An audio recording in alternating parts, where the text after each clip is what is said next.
Hola, mi nombre es Valeria Villarflores, estudiante de la Universidad Nacional Mayor de San Marcos, del área de Ciencias Económicas y de la Gestión, en la carrera de Administración. En esta oportunidad estoy elaborando este video para la asignatura de lenguaje. Hoy hablaré sobre un libro bastante comentado y razonado, debido a ser una de las más completas radiologías de casos de corrupción en el Perú, con datos, fechas y estadísticas. Este libro es Historia de la corrupción en el Perú, escrito por Alfonso Quirós. Es un historiador peruano que falleció en el 2013 a los 57 años. Alfonso Quirós hizo un trabajo magistral con este libro al retratar detalladamente, si no son todos, la mayoría de casos de corrupción a lo largo de nuestra historia.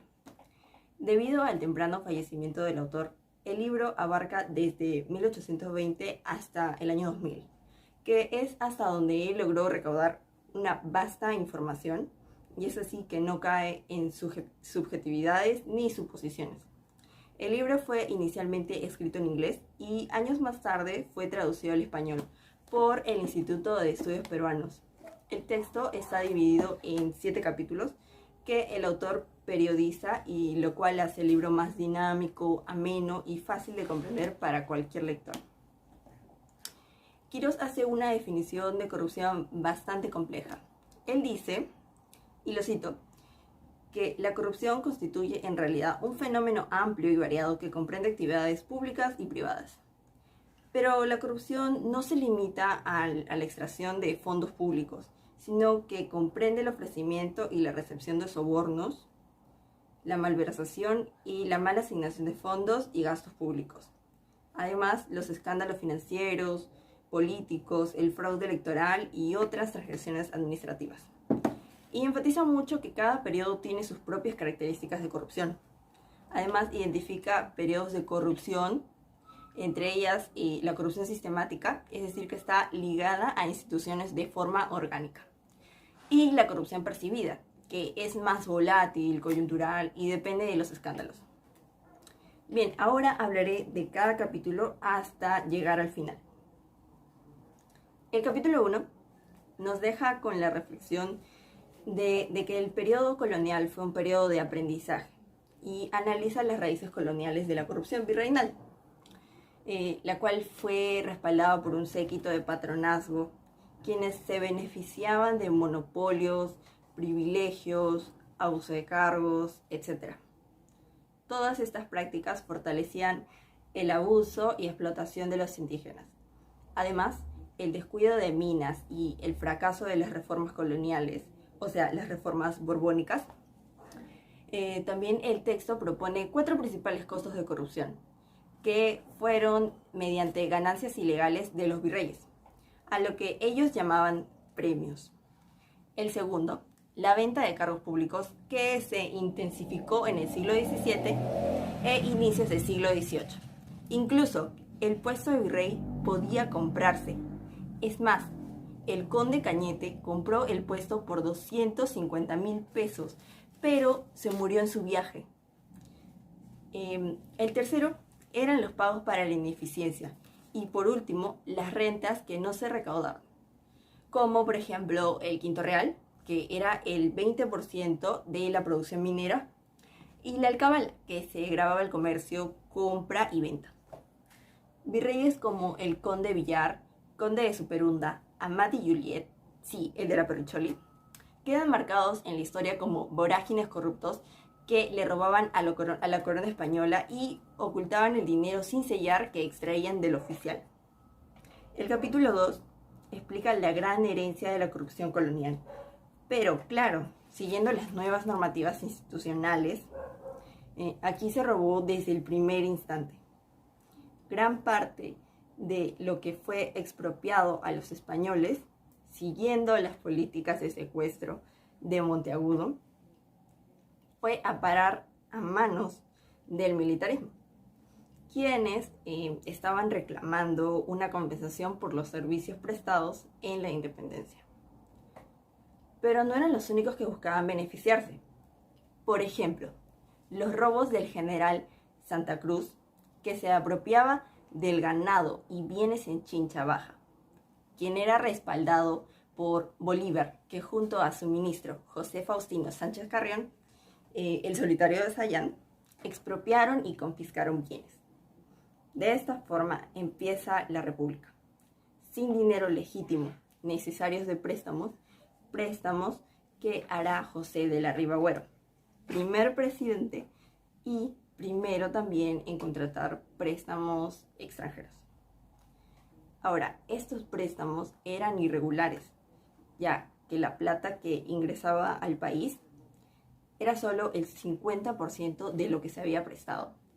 Años más tarde, el patriota liberal Luna Pizarro logró convocar a elecciones auténticas, donde va a ganar José de la Mar. Sin embargo, será ahogado por la dupla corrupta de Gamarra y Gutiérrez de la Fuente, que contextualizando ellos eran algo así como Fujimori y Montesinos. Luego se habla del guano. Si bien es cierto, la exportación del guano inició en el año 1840 con Gamarra, quien firmó un contrato paupérrimo por necesidad y presión de la población. Los primeros contratos guaneros van a sentar las bases de los futuros problemas financieros. El Estado peruano daba secciones a casas comerciales y es así como nacen los consignatarios, ya que ellos recibían las concesiones que el gobierno les daba. Ellos debían vender el guano que le pertenecía al país y se quedaban con una pequeña parte del dinero y lo demás era para el país. Pero una transgresión de corrupción hizo que ellos se queden con la mayor parte y el Perú se quedaba solo con un poco. Es así que se pasa a las casas comerciales extranjeras, donde la que pagó más fue la Casa Gibbs, la cual negoció la prórroga de su contrato con Echenique. Y finalmente no pudo terminar de mencionar el escándalo de la consolidación de la deuda interna, que en 1851 era de 5 millones y para el siguiente año era de 24 millones. Para el capítulo 3, la corrupción ya había envenenado todo el país y aunque su presencia representó la pérdida de muchas oportunidades, esto no impidió el progreso económico del país. Esto debido al auge guanero, pero fue una prosperidad falaz, es decir, efímera. Los vínculos corruptos de funcionarios públicos con caudillos militares que continuaron interesados en defraudar, evadir y violar medidas legales no permitieron el progreso de los poderes del Estado. También se habló del conflicto con España en 1866, 2 de mayo. En el que hubo un desgaste financiero, endeudamiento externo y descontrol en la compra de armas.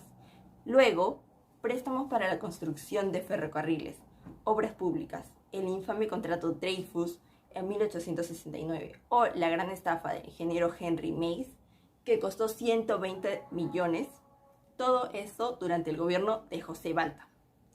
Finalmente, la penosa guerra con Chile, que devastó al país y llevó a la reconstrucción nacional, la cual seguirá obstaculizada aún por la corrupción aún persistente. El capítulo 4 inicia bajo el mando de Miguel Iglesias, quien firmó el contrato de Ancón, que secuestró Arica y Tarapacá. En 1886, Cáceres fue presidente del Perú, y durante su gobierno se firmó el famoso Contrato Grace, en 1889, el cual también fue alcanzado por sobornos. En 1895, Pierola, como presidente, representa una transición hacia el venidero 1900, o sea, la república aristocrática. Aquí los grupos económicos se beneficiaban con costos bajísimos. Además, los costos de corrupción eran cada vez más altos, tales así que en la década de 1920 el costo fue 6 veces más que en el periodo 1910 a 1919 y 15 veces más que en el periodo 1900 a 1909.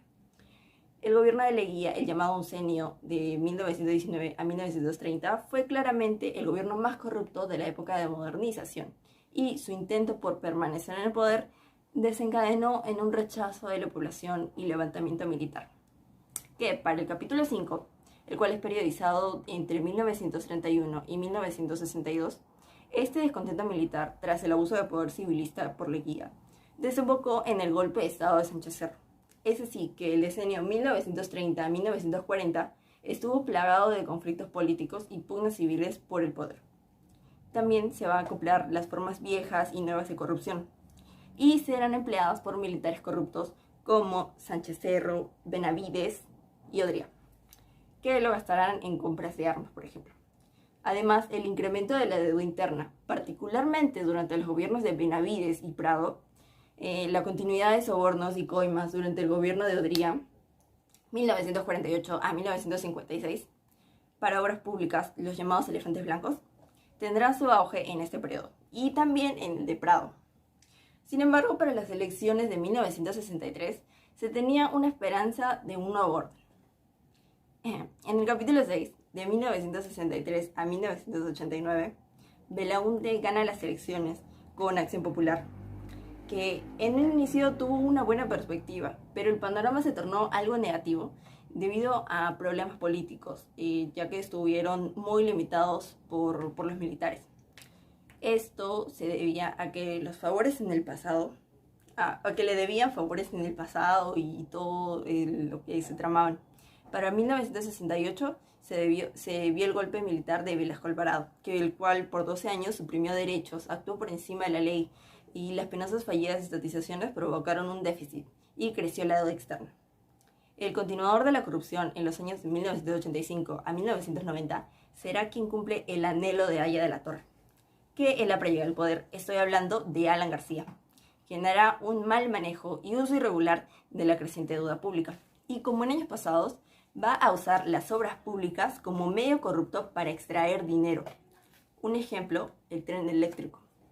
Además, los grandes costos que dejará el terrorismo de Sendero Luminoso y el MRTA agravará la crisis del país.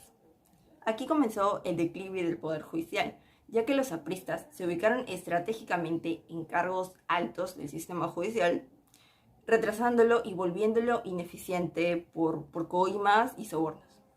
Finalmente, el intento fallido de estatizar la banca hizo que el gobierno se vaya en picada. Sin embargo, el gobierno de las Fuerzas Armadas, en cuestión de números, fue más corrupto que el de Alan García. Para el capítulo 7, periodizado de 1990 al 2000, Quiroz va a dedicarle este capítulo al gobierno más corrupto de la historia del Perú. Estoy hablando del gobierno de Fujimori, el cual, por lo menos hasta el año 2000, es el más corrupto. Estoy hablando del famoso dúo Fujimori-Montesinos, quienes durante su régimen se dedicaron a captar influencias, controlar el Congreso, pagar salarios ilegales y sobornos. Cayó el Poder Judicial mediante pagos y coimas a jueces. Cayó el sistema electoral con elecciones fraudulentas. Cayeron los gobiernos municipales, las Fuerzas Armadas y la policía. Como ya es sabido, el régimen optó por una política económica liberal ortodoxa, pero fue mal empleada. Hubieron malos manejos administrativos, redes de favoritismo, abuso de privatizaciones. Además, se jugó con la libre expresión y manipularon canales de televisión, radio y diarios. Aunque en mayor medida fueron los canales de televisión, ya que le pagaban a sus gerentes y altos cargos para que transmitan información seleccionada. Se calcula entre 14.000 y 20.000 millones de dólares del costo de corrupción. Es decir, el 50% del presupuesto público era corrupto.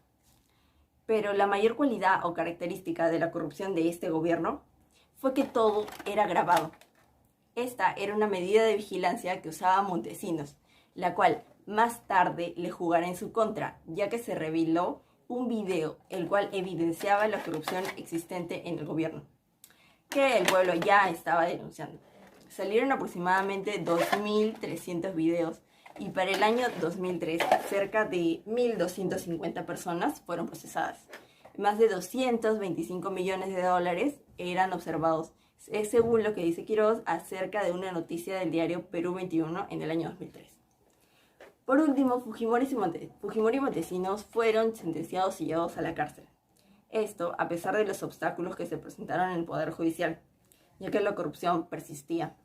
De este modo, la historia del Perú ha sido minada por sucesivos ciclos de corrupción que en la última década, en realidad, se ha intentado detener, pero lamentablemente el país sigue cargando con la misma mochila pesada desde 1821.